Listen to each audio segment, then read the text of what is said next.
Hello everyone and welcome to Unacademy. मेरा नाम है शिवांगी गौतम और आज की क्लास में हम डिस्कस करेंगे about two important phases with respect to international politics and international relations की अगर हम बात करें। यूएसए और साउथ कोरिया के बीच में जो रिसेंट फ्रीडम शील्ड एक्सरसाइजेस चल रहे हैं, जो उनके मिलिट्री एक्सरसाइजेस हैं, वो क्या है? पहला फोकस हमारा उस पे होगा।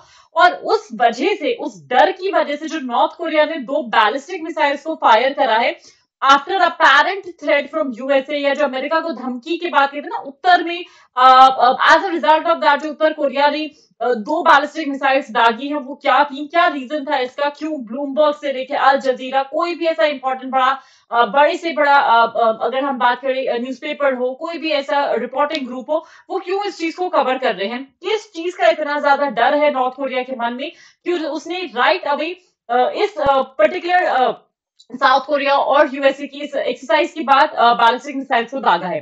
तो ये न्यूज में इसलिए आया था बिकॉज रिसेंटली नॉर्थ कोरिया ने दो शॉर्ट रेंज बैलिस्टिक मिसाइल्स को फायर करा था टुवर्ड्स द वाटर, जो ईस्ट कोस्ट की तरफ है, जहां पे उन्होंने थ्रेटन करा यूएस को कि आप टर्न अराउंड हो जाओ from the Pacific ocean into a firing range अगर वो जॉइंट मिलिट्री ड्रिल्स को होल्ड करते हैं साउथ कोरिया के साथ। So that is a big persistent threat which is in the minds of north Korea कि भाई चाहे कुछ भी हो जाए, उनको यूएसए और साउथ कोरिया के बीच की जो नजदीकी है, ये जो मिलिट्री ड्रिल्स करते आ रहे हैं, ये बिल्कुल पसंद नहीं आ रही है। और जो मिसाइल्स हैं, they flew some 620 kilometres to reach the waters of the countries east coast. USA का जो ईस्ट कोस्ट है, वहां तक ये 620 किलोमीटर तक फॉलो करती हुई गई है। नॉर्थ कोरिया ऑल्दो बार्ड नहीं है किसी भी तरीके से यूनाइटेड नेशन की रेजोल्यूशन से क्रूज मिसाइल टेस्टिंग के टाइम पे, लेकिन हाँ, ये जो लॉन्च है सबमरीन से किया गया है, इन रॉकेट्स का या इन बैलिस्टिक मिसाइल्स का, और ये एक नया स्टेप है in the state of North Korea's ability, ये दिखाने के लिए कि भाई they are absolutely potential to deliver a nuclear weapon also, जो यूएसए के बेसिस को हिट कर सकता है साउथ कोरिया और जापान में। ये अपने आप में एक बहुत चौंकाने वाला मंजर है, बहुत डरावना मंजर है, क्योंकि आप अगर इसको सोचो, इन परिस्थितियों के बारे में सोचो, जहां पे इंटरनेशनल वर्ल्ड इतना वॉलेटाइल हो गया है, जहां पे इंटरनेशनल वर्ल्ड इतना इतना कच्चे कहते हैं इतने कच्चे ग्राउंड्स पे खड़ा है कि Ukraine and Russia are fighting continuously, जहां पे साउथ कोरिया और यूएसए की जो नजदीक है, नॉर्थ कोरिया बर्दाश्त नहीं कर पा रहा है। एंड जिस तरीके से 620 किलोमीटर तक बैलिस्टिक मिसाइल्स को टेस्ट फायर किया गया है थ्रू द सबमरीन, ये इम्पैक्ट ही बता देगा कि अगर खुदा ना करे बट ऐसा अगर कभी हुआ तो North Korea is more than capable to hit the US military bases in South Korea and Japan. अब इन मिसाइल्स को फायर करने का सबसे बड़ा रीजन था यूएसए और साउथ कोरिया की ये जो 11 दिन की मिलिट्री एक्सरसाइज चलती है, जिसका नाम है Freedom Shield exercises.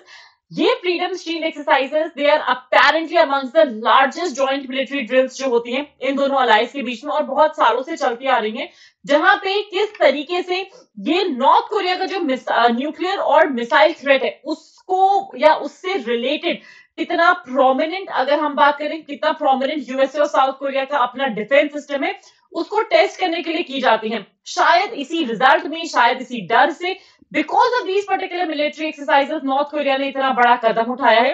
North Korea ने डिक्राई करा कि ऐसे जो ड्रिल्स हैं प्रिल्यूड होते हैं इन्वेजन का या न्यूक्लियर वॉर का। तो किम, अगर हम नॉर्थ कोरिया की बात करें, किम उनके मन में एक पर्टिकुलर थॉट प्रोसेस है, अगर हम कभी भी बात करें किम जोंग के। And what is the thought process कि अगर दो देश ऐसी ड्रिल्स कर रहे हैं, कोई भी मिलिट्री ड्रिल कर रहे हैं, तो हो सकता है वो नॉर्थ कोरिया को इन्वेड करें, या हो सकता है वो कोई न्यूक्लियर वॉर को की तरफ को जाए। यूएसए और साउथ कोरिया कंसिस्टेंटली ऐसे ड्रिल्स को होल्ड करते आते हैं, क्योंकि उनको नॉर्थ कोरिया पे भरोसा नहीं है फॉर ऑब्वियस रीजन। उनको लगता है कि किम जोंग उनकी अगर हम बात करें तो वो कभी भी बहक सकते हैं, या कभी भी ऐसा कुछ भी मेजर स्टेप ले सकते हैं which can be a threat to humanity. Kim Jong Un क्यों काफी खतरे का संकेत हमेशा कहते हैं, जब भी इनका नाम आता है इंटरनेशनल अफेयर्स में, तो क्यों एक खतरे की घंटी बजने लगती है? एक सिंपल से रीजन की वजह से।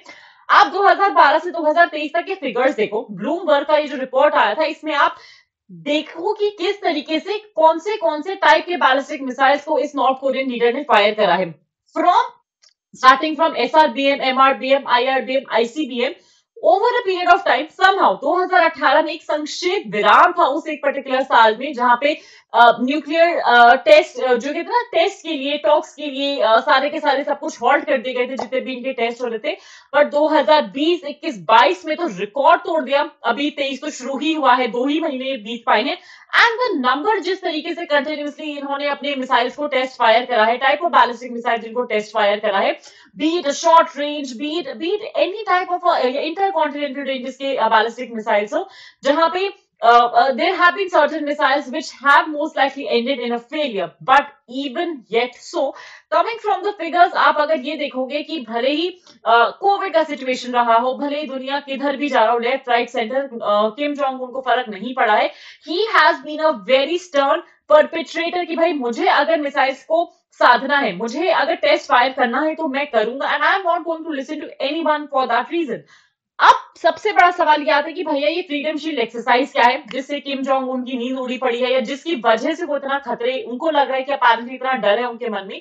ये जॉइंट मिलिट्री ड्रिल्स होते हैं जिनको डिजाइन किया जाता है ताकि यूएसए और साउथ कोरिया की रेडीनेस को चेक किया जा सके, इनका परीक्षण किया जा सके against North Korea's missile test. Drills को एक उल्ची फ्रीडम शील्ड बोला जाता है, जहां पे ट्राई सर्विस ड्रिल्स होते हैं और थाउजेंड्स ऑफ ट्रूप्स और इसी के साथ साथ लाइव फायर एक्सरसाइजेस दोनों ही इसमें इन्वॉल्व होते हैं।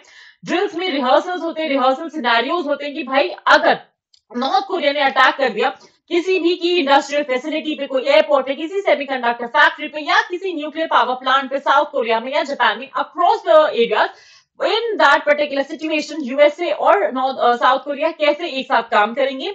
ये जॉइंट ड्रिल्स कब से आने लगी हैं? जब से नॉर्थ कोरिया ने रिजेक्ट करा था साउथ कोरिया का प्रपोजल कि जो प्योंगयांग रीजन है, they give it up the nuclear capabilities in the phases and return for economic benefit. जब से नॉर्थ कोरिया ने बोला कि भाई हमको कतई इंटरेस्ट नहीं है प्योंगयांग रीजन को के जो न्यूक्लियर कैपेबिलिटीज है उसको गिव अप करने में, एवर सिंस साउथ कोरिया का एक परसेप्शन है कि भाई हम नॉर्थ कोरिया पे ट्रस्ट नहीं कर सकते हैं, and we need to be militarily prepare. हमको हमारे अलाइज के साथ at every single point of time तैयार रहना पड़ेगा if in case things go south. So before I wind up, a super quick reminder about the new batches that we're starting at Unacademy. हमारा आरंभ batch start हो रहा है 2024 के aspirants के लिए 16 मार्च से। हम लोगों का जो ऑफलाइन सेंटर पे बैच स्टार्ट हो रहा है 5 से 7:30 बजे होगा, 3 अप्रैल से आप एनरोल कर सकते हैं इसमें, जहां पे 2024 के एस्पिरेंट्स के लिए ये हमारा सेकंड ऑफलाइन बैच है। एंड अनअकैडमी इस बार यूपीएससी ने ईपीएफओ का रिक्रूटमेंट का प्रोसेस निकाला है। हर साल ईओ की तो वैकेंसीज आती हैं, लेकिन 7 साल बाद एपीएफसी का भी नोटिफिकेशन आया है। सिर्फ मात्र 1800 रुपए का कोर्स है। Do enrol for this and use the code Shivji live, SHIVGLIVE। आप इस पर्टिकुलर कोड को यूज कर सकते हैं and you can enroll and get a discount of 10% even on all the courses जो आपके EPFO से related हैं। So do not waste your time and enroll as fast as you can। आज की क्लास में मेरी तरफ से बस इतना ही। Stay tuned for more at Unacademy। Thank you so much and have a fantastic day everyone।